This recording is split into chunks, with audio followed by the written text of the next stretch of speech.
Hello,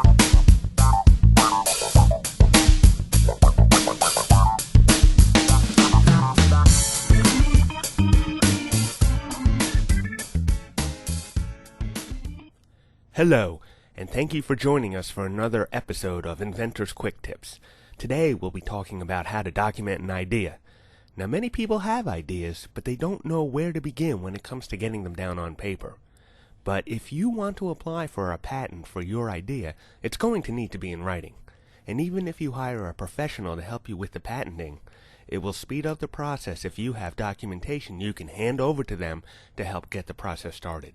So here, we are going to cover a 5-step method for getting your ideas from your brain onto the page.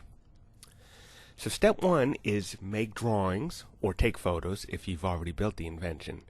You will want a figure for each view necessary to explain the operation and use of the invention, so that every angle that you need, hidden views so you can see concealed parts, whatever it takes to explain how your invention works. You don't need to go above and beyond that, but you want to have every view necessary to explain how your invention works. Next, you're going to label all the parts you see in the drawings. Give them all a name. Now, using our parts list, we give each part a number. Now, you explain the drawings on the page. I find it helps to pretend that you are explaining what is in your figures to a friend. Now, the friend doesn't really have to be there, of course, but if the friend was there, what would you be saying to them to help explain what your figures show? Finally, once you have written your description, identify what you think is the aspect or aspects of the idea that are new, the thing that hasn't been done before as far as you know. Doing these 5 steps will go a long way to helping your idea get organized in preparation for a patent application. So now let's go through this quickly with a contrived example of a laser beam can opener. Yep, that's my idea. A laser beam can opener. It uses a laser beam to open the can. So now let's go through the 5-step process to document it. Let's start by drawing a picture with a base that has a motor and a power supply and a housing that sits on top of the base. Then I'll need a shaft that connects to the motor and a can holder. Finally, I put a laser mounted on the top. Now, the way it works is you place a can in the can holder and it gets rotated around once it's held in place.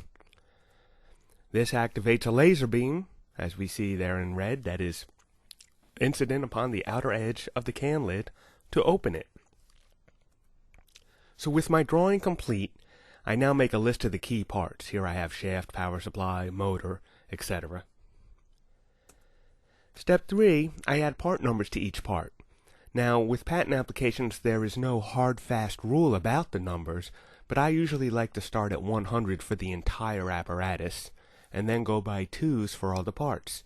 This way I can add parts later that have a numeric range near the other parts if I need to add something later.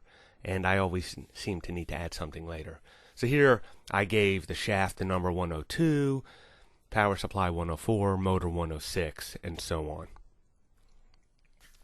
Now we are going to use the parts list and corresponding part numbers to make the description.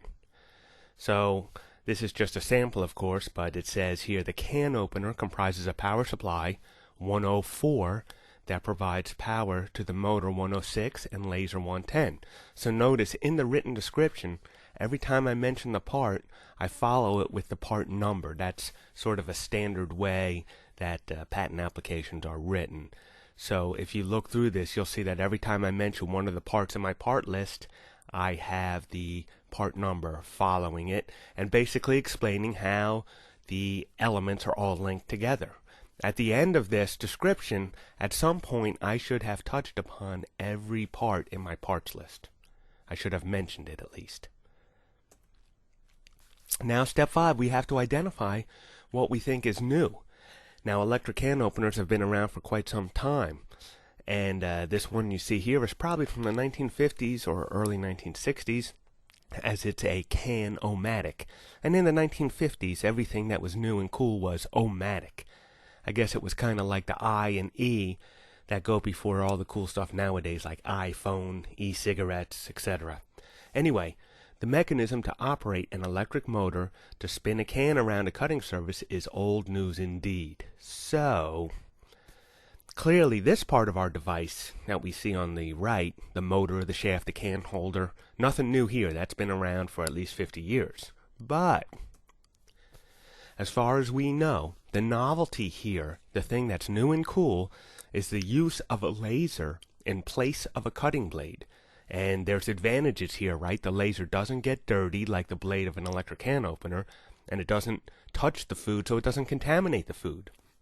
So now we've described our invention and identified some novel points and advantages. And of course, this is an overly simplified example for the sake of discussion, but hopefully it gives you some ideas that you can apply to your own invention to get it documented and have the parts that you believe to be novel identified. And this will greatly help streamline the path to getting a proper patent application for your idea. So thanks again for checking out Inventor's Quick Tips, and we'll see you next time.